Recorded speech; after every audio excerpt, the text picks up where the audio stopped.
Hello friends, तो आज की इस वीडियो में हम बात करने वाले हैं कोचिन शिपयार्ड कंपनी के बारे में। इसका अभी हम पूरा का पूरा फंडामेंटल एनालिसिस जो है वो यहाँ पे करने वाले हैं। बट अगेन यहाँ पे हमारा किसी भी तरह का रिकमेंडेशन नहीं है बाय सेल या होल्ड करने का। आपको सिर्फ इस वीडियो से आपको एजुकेशन लेना है, आपको सीखना है, समझना है कंपनी के बारे में, कंपनी जिस इंडस्ट्री में काम करती है उसके बारे में, और उसके बेस पे आपको अपने जो फाइनेंशियल एडवाइज़र है उसी से पूछ के आपको अपना फाइनल कॉल लेना है।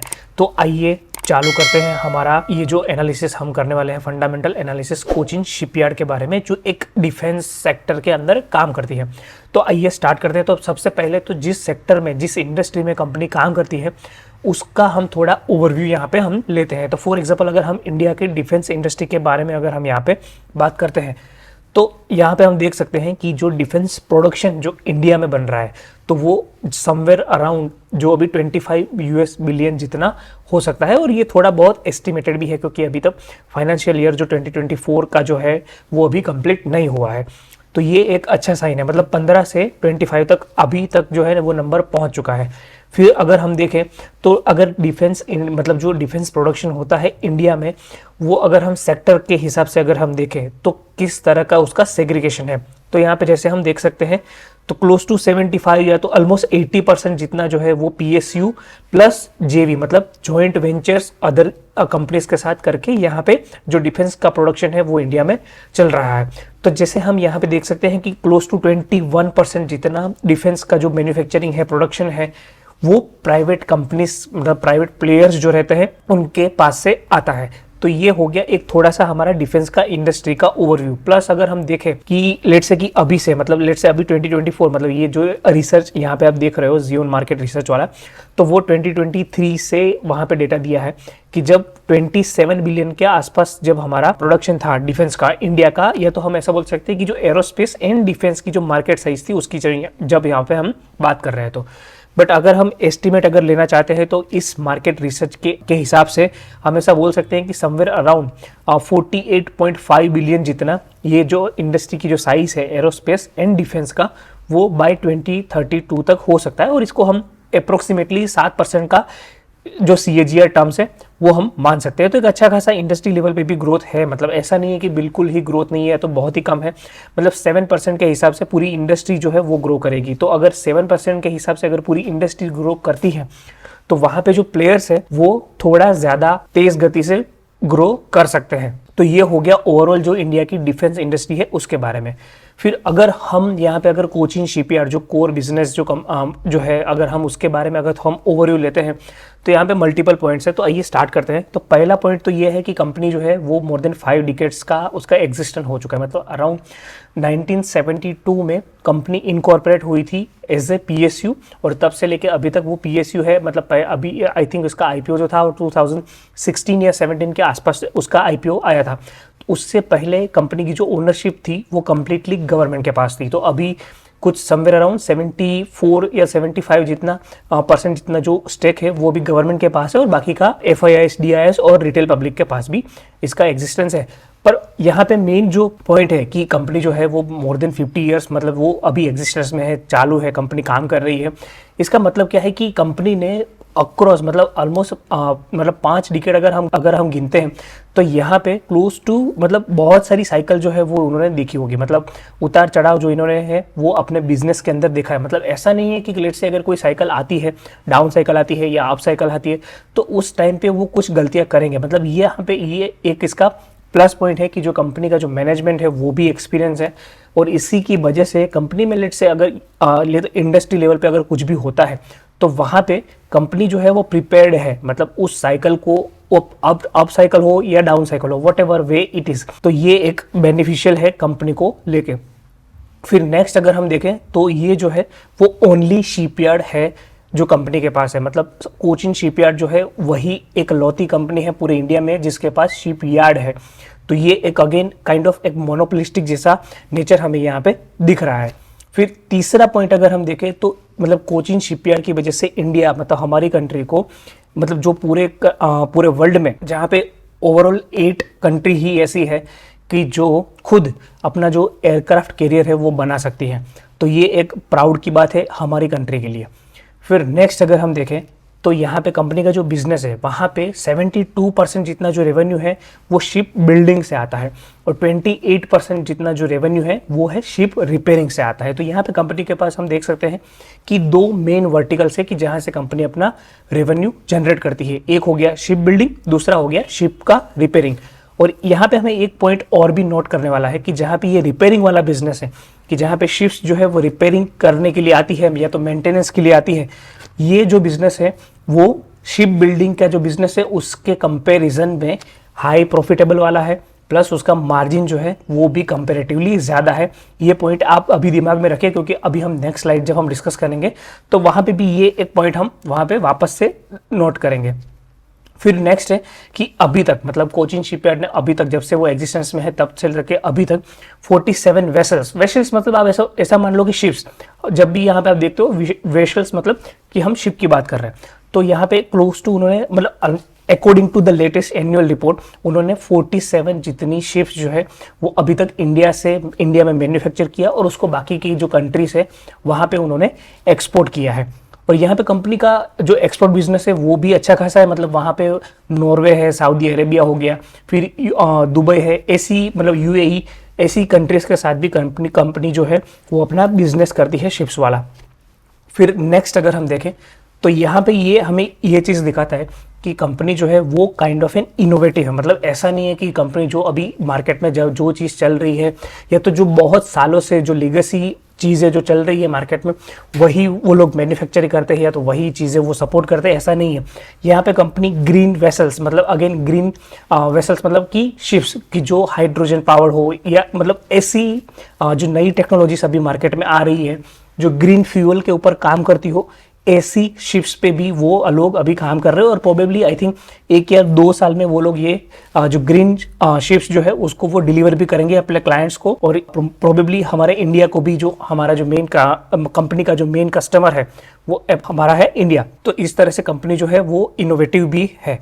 फिर नेक्स्ट अगर हम यहाँ पे देखें तो मतलब अभी जो लेटेस्ट इनका जो रिजल्ट आया था क्वार्टरली और उसमें जो पीपीटी थी अगर हम जाके देखते हैं तो अभी एज ऑफ नाउ कंपनी के पास 22,500 करोड़ से भी ज़्यादा की ऑर्डर बुक है। मतलब ये चीज़ हमें यहाँ पे एक अर्निंग विजिबिलिटी देता है कि ओके कंपनी के पास एक अच्छा खासा रेवेन्यू का प्रोजेक्शन या तो कंपनी के पास ऑलरेडी रेवेन्यू का अच्छा खासा प्लान है। तो ये एक चीज़ यहाँ पे अच्छी बात है।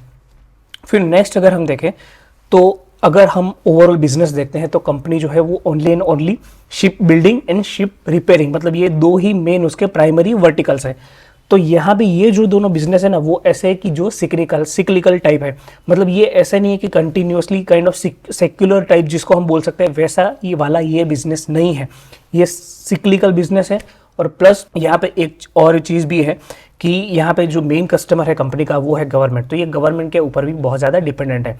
तो आज नहीं तो कल अगर लेट से गवर्नमेंट में अगर कुछ भी चेंजेस आते हैं तो कंपनी के जो बिजनेस है उसमें भी इम्पैक्ट आ सकता है। तो ये चीज़ भी हमें नोट करना है। तो ये था ओवरऑल ओवरव्यू। तो अभी अगर हमें एक फ्रेमवर्क अगर हमें चाहिए तो भी हम यहाँ पे देख सकते हैं। बट उससे पहले अगर हम ये देखते हैं कि एक स्नैपशॉट अगर हम लेते हैं तो यहाँ पे देख सकते हैं कि मार्केट कैप जो है वो 42,000 के समथिंग आसपास है, प्लस ROCE और ROE मतलब दोनों ही मतलब जो रिटर्न रेशियो जो मेनली एक इन्वेस्टर देखता है वो अच्छा है, प्लस कंपनी रिटर्न भी अच्छा खासा देती है। बट अभी ड्यू टू ओवर वैल्यूएशन जिसके बारे में हम थोड़ी देर में बात करेंगे कि यहाँ पे देख सकते हैं डिविडेंड यील्ड जो है वो जो एक टाइम पे 6% के आसपास रहता था वो आज हो गया है 0.62%।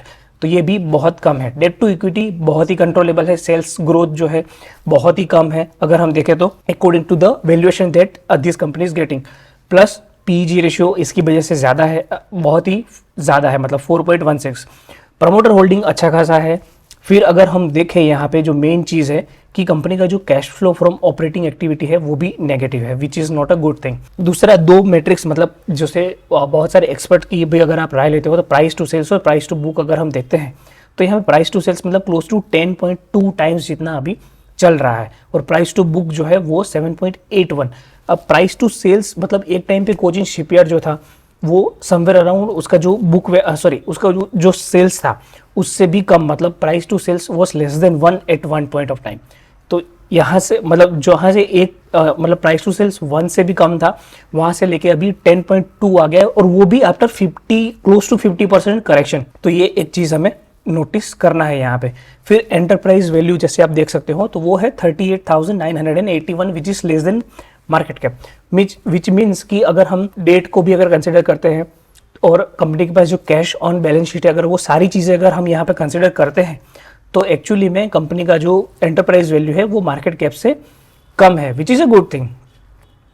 फिर ये एक मैंने यहाँ पे हिस्टोरिकल वैल्यूएशन का एक मैट्रिक जो आप यूज़ करते हैं पी रेशियो, उसका एक वैल्यूएशन का हमने यहाँ पे एक हिस्टोरिकल यहाँ पे डायग्राम जो है वो स्क्रीनर लिया हुआ है। तो जैसे आप देख सकते हो कि एक टाइम पे कंपनी जो है वो लेस देन 10 पी पे ट्रेड करता था और अगर मीडियन पी अगर हम देखते हैं तो वो है 10.8, जबकि अभी चल रहा है 46.8 का पी चल रहा है, that too after 50% correction, we need to keep that in mind. तो ये एक चीज़ आप देखो, मतलब मैं ऐसा नहीं बोल रहा हूँ कि ओवर वैल्यू है या अंडर वैल्यूड है, मैं चाहता हूँ कि आप इस इंफॉर्मेशन को देखो, जानो, समझो और उसके बाद अपना खुद का कॉल लो। फिर नेक्स्ट अगर हम देखें तो मतलब एक थोड़ा सा जैसे हमने पहले बात किया, एक फ्रेमवर्क होना चाहिए। तो जैसे ये बुक अभी हमने डिस्कस किया था, आई थिंक हमने लास्ट संडे को ही इसको रैप अप किया है। अगर आपने पूरा प्लेलिस्ट नहीं देखा है तो प्लीज़ यहाँ आई बटन में भी आपको वहाँ पे लिंक मिल जाएगा, पूरा वीडियो देखिए, 3 वीडियो है, बहुत ही इन्फॉर्मेटिव है, अगर आप देखोगे तो जानोगे, समझोगे।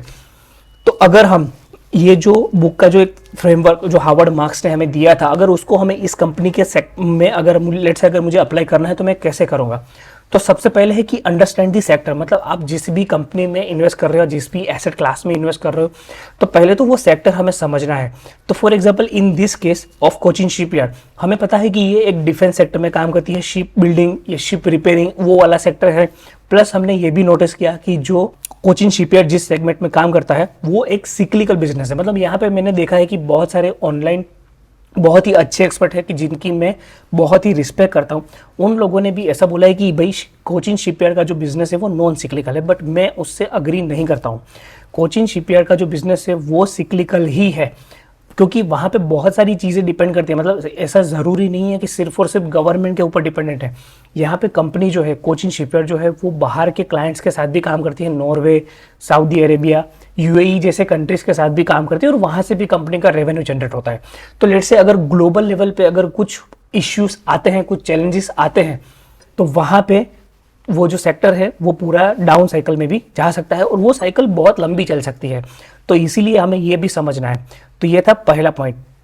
दूसरा पॉइंट है कि current state of the cycle क्या है। मतलब अगर आपने ये बुक के जो वीडियो जो हमने बनाए थे वहाँ पे अगर आपने देखा होगा तो लास्ट में हमने यही डिस्कस किया था कि लेट से अगर आपको कभी भी एक इंडिकेटर चाहिए, अगर आपको साइकिल का एक इंडिकेटर चाहिए कि वो कौन से स्टेट में है, तो आपको सिर्फ और सिर्फ उसका जो वैल्यूएशन है वो देखना है। प्लस अगर आप एडिशनली अगर चाहो तो उसका जो एक हिस्टोरिकल वैल्यूएशन है वो भी आप देख सकते हो। और अभी जस्ट 1 या 2 मिनट पहले ही हमने देखा कि कंपनी का जो अभी जो वैल्यूएशन मार्केट जो उसको दे रहा है वो उसके मीडियन पी या तो मीडियन जो उसकी वैल्यूएशन है उससे बहुत ही ज़्यादा है। तो ये एक दूसरा फैक्टर है कि जो हमें कंसीडर करना है। फिर तीसरा है कि रिस्क एपेटाइट, मतलब आप कितना रिस्क ले सकते हो। मतलब every investor has different risk appetite, तो वो आपको जानना है। मतलब कोचिन शिपयार्ड जैसी कंपनी में जब आप इन्वेस्ट करना चाहते हो तो आपको एक चीज़ हमेशा नोटिस करनी है कि आप कितना रिस्क ले सकते हो, क्योंकि यहाँ पे साइकिल्स जो है वो बहुत ही ब्रूटल हो सकती है फ्यूचर में। तो ये एक चीज़ हमें याद रखनी है। और फाइनली वैल्यूएशन, तो यहाँ पे आपको यही चीज़ देखना है कि आप जिस भी स्टॉक को, ऐसा ज़रूरी नहीं है कि सिर्फ और सिर्फ कोचिन शिपयार्ड के बारे में हम बात कर रहे हैं, बट आप जिस भी स्टॉक को देख रहे हो, उसमें इन्वेस्ट करने का सोच रहे हो, तो आपको उसका जो वैल्यूएशन है वो देखना है। प्लस हिस्टोरिकल वैल्यूएशन बहुत ही क्रिटिकल है। तो इसीलिए मैं आपसे यही गुजारिश करूंगा कि आप एक बार उसका हिस्टोरिकल वैल्यूएशन जो अभी हमने जस्ट पहले देखा वो भी आप एक बार वापस से चेक कर सकते हो। तो अगर इसी फ्रेमवर्क के साथ अगर हम आगे बढ़े और प्लस हम यहाँ पे अपॉर्चुनिटीज और रिस्क, मतलब विद इन दिस कंपनी अगर हम देखें तो यहाँ पे सबसे पहली अगर हम अपॉर्चुनिटी अगर हम देखते हैं तो कभी कंपनी का जो फोकस है वो मतलब डिफेंस एक्सपोर्ट पे भी है। और ये चीज़ ऐसा नहीं है कि सिर्फ और सिर्फ कंपनी का स्पेसिफिक, यहाँ पे जो इंडियन गवर्नमेंट है वो भी ऐसा सोच रही है कि कंपनी मतलब जो कंपनी है वो इंडिया में शिप्स वगैरह मैन्युफैक्चरिंग करे, उसको पूरी दुनिया में सप्लाई करे। तो ये एक चीज़ है। प्लस यहाँ पे हमें गवर्नमेंट का सपोर्ट भी मिलता है, जो हमें दिखता है कि भाई जो बजट पेश हुआ था उसमें 74 बिलियन जितना बजट जो है वो सिर्फ और सिर्फ डिफेंस सेक्टर के लिए अलोकेट किया था। तो ये एक चीज़ यहाँ पे हमें नोटिस करनी है। फिर अगर नेक्स्ट हम देखें तो ग्लोबल डिमांड जो है वो भी बढ़ रही है। मतलब ऐसा नहीं है कि सिर्फ इंडिया में ही ये सारी चीज़ें चल रही है। फॉर एग्जांपल अभी जो 2-3 वॉर्स, जो मेजर वॉर्स जो है वो अभी चल रहे हैं, बट ऐसे छोटे छोटे बहुत वॉर्स अभी पूरे ग्लोब में चल रहे हैं। जहां तक मैंने पढ़ा था कुछ समवेयर अराउंड 50 वॉर्स छोटे छोटे जो कॉन्टिनेंट में, डिफरेंट कॉन्टिनेंट्स में चल रहे हैं। तो इसकी वजह से भी एक डिमांड का पुश यहाँ पे कंपनी को मिल सकता है।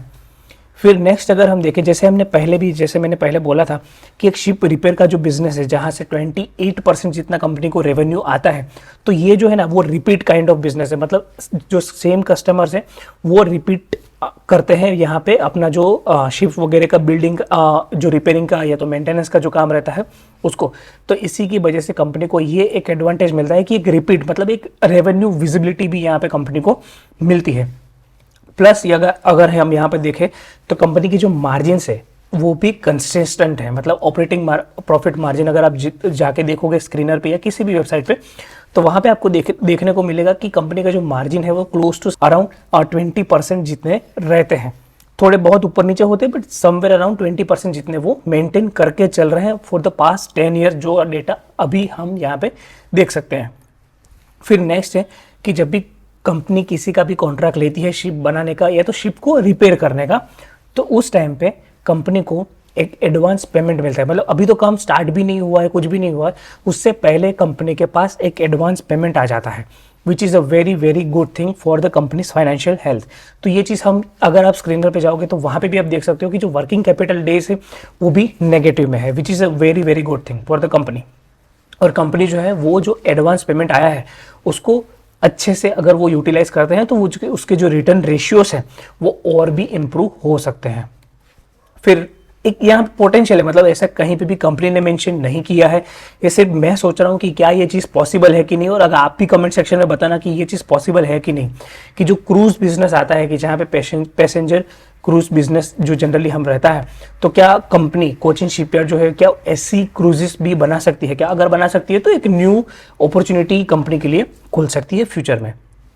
तो ये तो हमने बात कर लिया अपॉर्चुनिटीज़ के बारे में। अगर हम रिस्क के बारे में बात करें तो आप देख सकते हो कि स्टॉक जो अपने जो हाई बनाया था वहां से वो करेक्ट तो हो गया, बट वो कहाँ से करेक्ट हुआ? करेक्ट हुआ है पीक मार्जिन से। मतलब कंपनी ने कुछ 25 या 26% जितना मार्जिन रिपोर्ट किया था, और तब से लेके कंपनी का जो स्टॉक है वो क्लोज टू 50% जितना डाउन आ गया था। तो ये एक चीज़ हमें याद रखना है। फिर नेक्स्ट है कि गवर्नमेंट अभी सोच रही है कि जो दूसरे प्राइवेट प्लेयर्स है उसको भी अलाउ किया जाए इसी सेम सेगमेंट के अंदर। तो अगर ऐसा होता है तो अभी जो कंपनी का जो बिजनेस है जो ऑलमोस्ट मोनोपोलिस्टिक टाइप है, वहाँ पे उसको डेंट आ सकता है। ये एक चीज़ हमें नोटिस करना है, ये रिस्क है कंपनी के लिए। फिर अभी जो उसका मेजोरिटी बिजनेस है वो गवर्नमेंट ऑफ इंडिया के साथ है। मतलब यहाँ पे प्राइमरीली जैसे हम बोल सकते हैं कि बिजनेस टू गवर्नमेंट, मतलब यहाँ पे कोचिन शिपयार्ड को अगर लेट से कोई भी अगर 100 रुपये का अगर बिजनेस करता है तो क्लोज टू 70-80 रुपीज़ का बिजनेस जो है वो अभी गवर्नमेंट के साथ करता है। और हमें पता है कि गवर्नमेंट के साथ जब बिजनेस होता है तो वहाँ से पेमेंट आने में भी थोड़ा दिक्कत आ सकता है, तो ये एक रिस्क है। प्लस अगर लेट से नेक्स्ट इलेक्शन में अगर गवर्नमेंट चेंज हो जाती है, अगर चेंज हो जाती है, मुझे कुछ नहीं पता है, ना ही मैं किसी भी पार्टी के साथ अफिलिएटेड हूँ, तो अगर ऐसा कुछ होता है तो अगेन अगर जो नई गवर्नमेंट आती है, अगर उनका ऑब्जेक्टिव चेंज हो गया कि चलो अभी हमें डिफेंस सेक्टर में हमें इतना फोकस नहीं करना है, हमें फोकस करना है एजुकेशन सेक्टर पे, तो जो बजट का जो एलोकेशन है वो दूसरे सेगमेंट में चला जाएगा और कंपनी का जो रेवेन्यू है वो इम्पेक्ट हो सकता है वेरी वेरी हैवीली। फिर नेक्स्ट अगर देखें तो अभी मतलब जो रेसेंट लास्ट एनुअल रिपोर्ट आया था उसके हिसाब से अगर हम देखें तो ट्रेड रिसीवेबल जो है बहुत ही ज़्यादा है एज ऑफ नाउ, और इसी की वजह से जो cash flow from operating activity जो है कंपनी का वो भी बहुत कम हो चुका है, मतलब ऑलमोस्ट नेगेटिव हो चुका है। तो ये एक चीज़ हमें ध्यान रखना है, रिस्क है ये कंपनी में। फिर जैसे हमने ऑलरेडी डिस्कस कर लिया कि ये गवर्नमेंट डिपेंडेंट है। और फाइनली मतलब अगर हम शेयर होल्डिंग पैटर्न में भी अगर जाके देखते हैं तो वहाँ पे क्लोज टू 20% या 20% से थोड़ा ज़्यादा अभी पब्लिक के पास इस कंपनी का जो है शेयर है। तो ये एक चीज़ अगेन स्टॉक प्राइस की जो मूवमेंट है उसको डैम्प कर सकता है। फिर शेयर होल्डर का ऑब्जेक्टिव मतलब जो जनरल पब्लिक रहती है और उसका और प्लस जो गवर्नमेंट है उनका अगर ऑब्जेक्टिव जो है क्या वो अलाइन है कि नहीं, क्योंकि वहाँ पे गवर्नमेंट का ऑब्जेक्टिव इतना नहीं रहता है कि भाई मैं कंपनी को प्रॉफिटेबल बनाऊँ या नहीं। जबकि जो शेयर होल्डर है, बाकी के जो शेयर होल्डर है वो चाहते हैं कि कंपनी मैक्सिमम प्रॉफिट करे, तो यहाँ पे एक शेयर होल्डर का मिसमैच जो है वो हो जाता है, तो ये भी हमें ध्यान रखना है।